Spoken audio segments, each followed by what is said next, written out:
Hi everyone! Today I'm going to show you how to paint these beautiful loose flowers. Here are the materials you'll need for today. All of my materials are in my Amazon storefront, which I have linked down in the description. You'll need watercolor paper, of course, preferably 100% cotton, 140-pound cold press. I'm using Arches today, and this piece is about 4 by 6 inches in size. You'll also need a pencil. I'm just using an HB sketch pencil and an eraser. A kneadable eraser is ideal, but any eraser will do. I'm also using my size 6 round Princeton Velvet Touch brush, a size 4 round brush, and this is actually by the brand Prussian. It's a very inexpensive brush, but it has a really nice point to it, and I love it for leaves and details. And a size 2/0 liner brush. If you're using a round brush with a very nice point on it, then you can skip the liner brush. I just like the springiness of a liner brush for those little fine details on flower petals. Let's talk paint colors. All of my paints are Winsor & Newton Cotman, which are pretty affordable student grade paints. The Payne's gray is Daniel Smith. The paint colors I'm using today are Prussian blue for the flowers, and for the stems and leaves I'm using Hooker's green with a tad of Alizarin crimson mixed in. And I'm also using a little bit of Payne's gray for the flower centers, but you could also use indigo or even black or dark brown. You can really use any colors that you'd like for this painting, and you'll be able to follow this tutorial perfectly fine. Choose any color you'd like for your flower petals and any shade of green you prefer for your stems and leaves. Now, if you want to paint loose flowers in watercolor, but you're a little intimidated by the idea of painting with absolutely no form of reference, a good way to start is to sketch in just the stems for your flowers. So let's grab our sketch pencil and draw in those stems just to give us something to go by. Odd numbers are most appealing to the eye, so I'm going to draw 3 stems for 3 flowers, and we'll probably throw some buds in there later on. I'm starting with my center flower stem. I want this one to be the tallest. This one's going to be the most bold flower. And now I'm going to throw in 2 more stems on either side. I don't want them to both be exactly the same height. I want them to be a little bit different so that they look more natural. Once you're satisfied with the placement of your stems, take your kneadable eraser and just dab it across your pencil lines, or you can even roll it, and that will pull some of the graphite off so that your pencil lines are very light and they won't show through in your painting. Alright, let's get started. I'm grabbing my size 6 round brush and getting it nice and wet, and I'm going to pick up some of the Prussian blue off of my palette. This is a very watered down Prussian blue, and you can see I have a dab of Prussian blue straight out of the tube right here, because later when we add our details, we'll want them to be very dark. So in watercolor, we always start with our lightest values, and then we layer on with darker ones. You can always go darker, but it's much harder to go lighter in watercolor. So I've got my brush quite wet, but it's not dripping wet, just wet enough that this Prussian blue is going to flow really nicely on the page. And now I found the very top of my center stem, and I'm going to pretend like that's the center of my flower. I'm going to make 5 petals going around the top of that stem. Everyone has their own way of making petals. When you're doing it loosely, that's the beauty of it. You can shape your petals however you want, using whatever brush strokes you want. I tend to start from the center and rub my brush back and forth against the paper until I have a petal that's a size that I like and a shape that I like, and that's when I know it's time to pick up my brush and move on to the next petal. It's difficult to explain this because it's very intuitive. You can practice making flowers on a scrap sheet of paper before you actually come to this painting to do it if you'd like. It takes a lot of time to figure out what your own style is for your own flower petals and what ways moving the brush feels best when it's in your hand. One thing I like to do with my flowers is add in this little extra streak of paint on the edge of one of the petals, like I just did here. It makes the petal look a little bit torn, which in my opinion makes it look a little bit more natural. Now for this flower on the left, I want it to be facing upwards a little bit, so almost as if the flower is opening towards the top left. So I'll show you how I achieve that as I paint these petals. My first petal is just a normal regular size petal, and then I'm going to do 3 petals around it, kind of angling them towards the top left and making them a little more narrow as I go. Now as I get to this 5th petal, it's actually going to come out as almost like a funky little triangle shape because it gives us the illusion that we are only seeing the very top edge of that petal because it's curved up. Now let's do our final flower on the right. This one is going to be facing completely upwards, so we aren't even going to see the center of it. We're also not going to see all of the petals because of this, so I'm only going to add in 2 large petals and then fill in 2 petals that are very thin along the side, so it looks like the flower is curved and facing upwards. That 5th petal is tucked back there somewhere behind where we can't see it.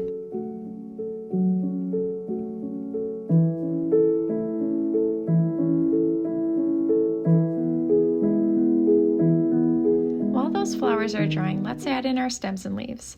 I'm grabbing my size 4 round brush and dipping it into the hooker's green mixed with alizarin crimson. To get this color, you want to add just a little bit of alizarin crimson. If you add too much, it'll turn a little brown. Now I'm just drawing a stem using the very tip of my brush and tracing the line that I drew. Don't worry about your stem being exactly the same thickness all the way down. Just try to make it as thin as possible. You can always make it thicker later if you want, but it's pretty impossible to make it thinner again. Let's paint the stems for the other 2 flowers. I like how all 3 of them are connected together because it looks like there's probably more going on below our painting that we can't see. And I don't know, I just love the feeling that gives for the overall painting. Like these 3 flowers are connected and grouped together. For some reason, it's easier for me to fill leaves in this way too.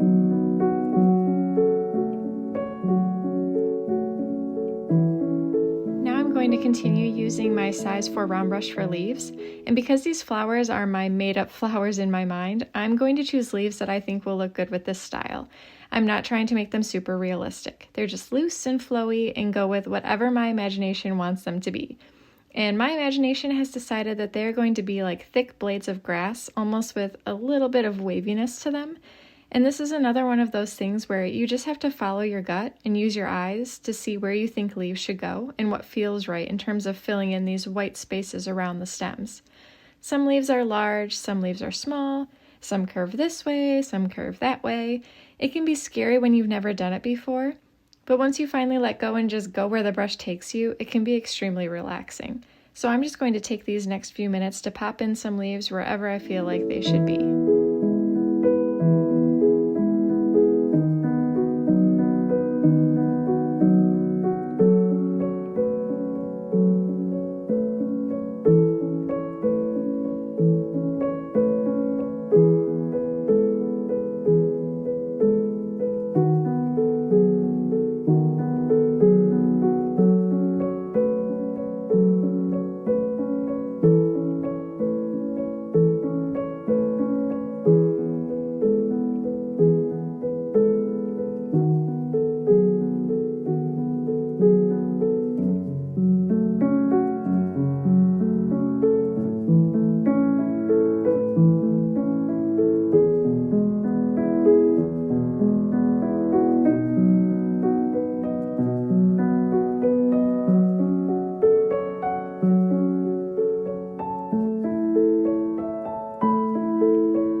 Once you're satisfied with your leaves, let's add in a couple of buds. Anytime we can put variety in a painting, it's going to make it more interesting and make it look more natural. Also, it will give it more depth. So these buds will be a nice little interesting detail to add in here. I'm still using my size 4 round brush and using some of the Prussian blue to paint these kind of like teardrop shapes. I've had the most success with making buds when I make them this way. Remember that odd numbers are usually most appealing to the eye, so I'm going to do 1 bud on the left and 2 on the right, and we'll just see how that feels.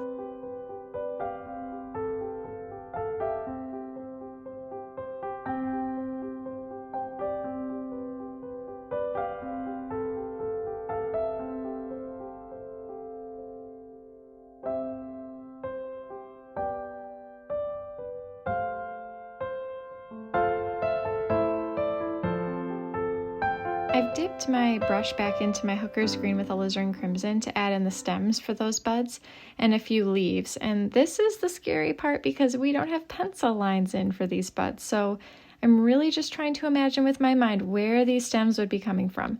And I sometimes trace them with the brush kind of in the air before I actually put the brush down on the paper to kind of get a feel for what it might look like after I paint those stems. Let's throw in some baby leaves on these little stems with the buds and also add lots of greenery right around the base of the buds.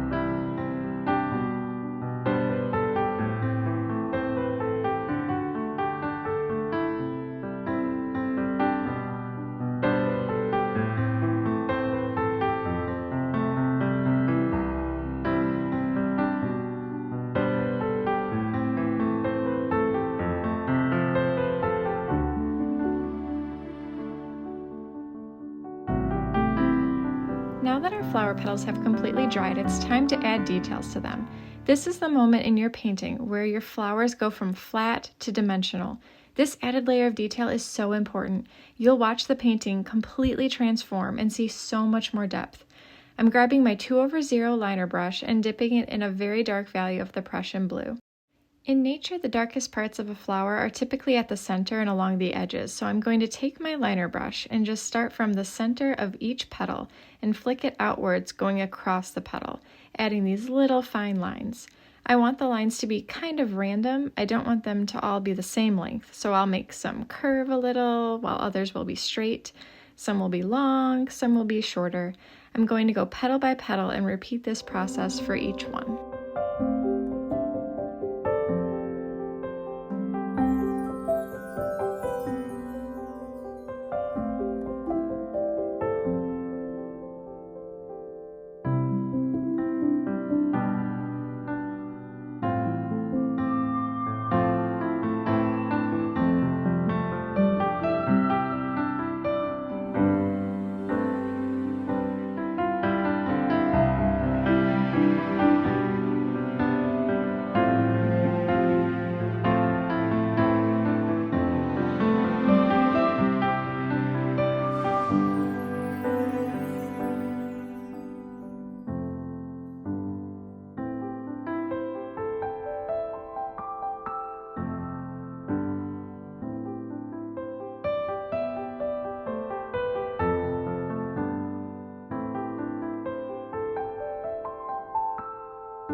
Now this flower on the right is a little bit different because we're seeing the outside of the petals instead of the inside, but we're still going to do the same basic thing, adding in these little lines of detail. I'm going to make them all come from the very base of the flower, and that's going to make the bottom of the flower look darker, which is how it would look in nature. This flower on the left is going to be a lot more like the one in the center, except as we get to these petals that are on the outside edge and the petal that's angled upwards, we only want to add a little bit of blue to keep the illusion that we're just seeing like the top edge of that petal. So I'm not going to bring my detailed lines out very far for that little triangle-shaped petal.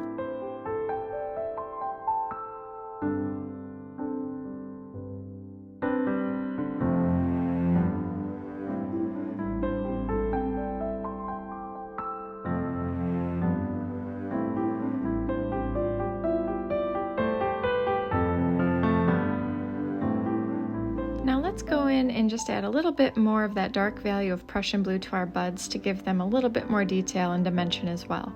I'm honestly just randomly rubbing my liner brush across these buds with the blue.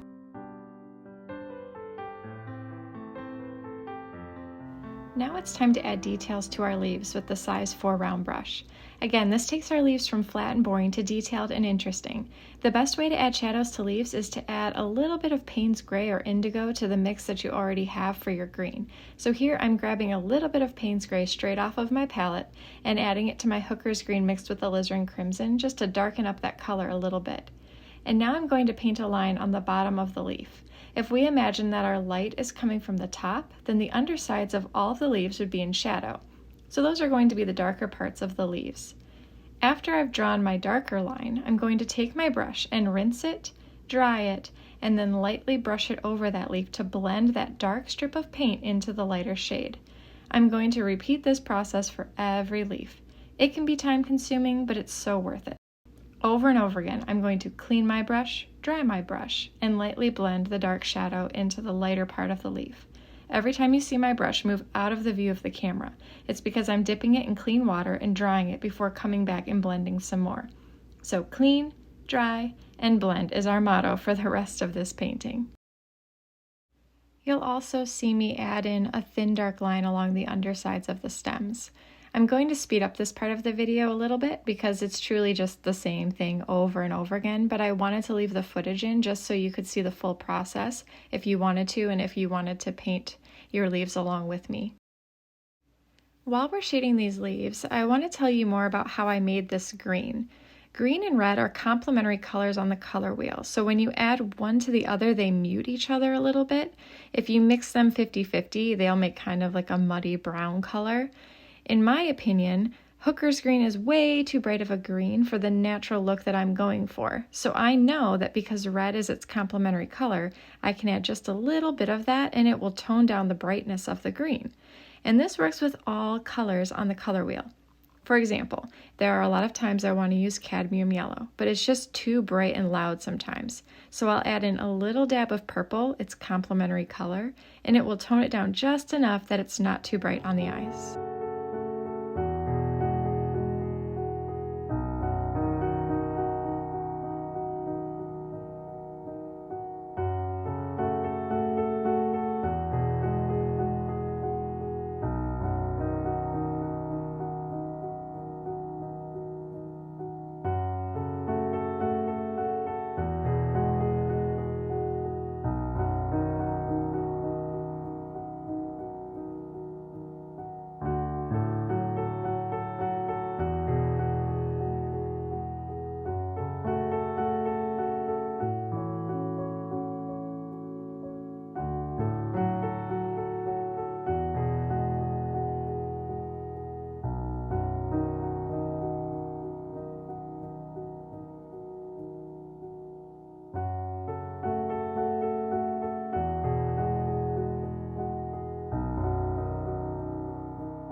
The final step of this painting is to add in the centers to our flowers. I'm using my 2/0 liner brush, but you can use any brush with a sharp point on it for this. I want a very dark value of color, so I'm dipping my brush straight into the Payne's gray right off of my palette. You could also use indigo or black or really any color that you want the center of your flower to be for this part. Now let's add little dots of paint in the center of our flowers. I'm just going around in a circular motion and dabbing in some color. Be careful not to overdo it here because you want to leave little pockets of white here and there. Now we'll do the same for the flower on the left, but we'll keep most of the center touching those back petals. We don't want it to run up into our little curved petal on that outside edge. And our last flower does not have the center showing, so we'll leave that one as is. And now your painting is complete. If you enjoyed this video, it would mean the world to me if you would subscribe to my channel. Leave any questions you have in the comment section so I can reply to you. Thank you so much for joining me for this watercolor loose floral tutorial. I'll see you in the next one.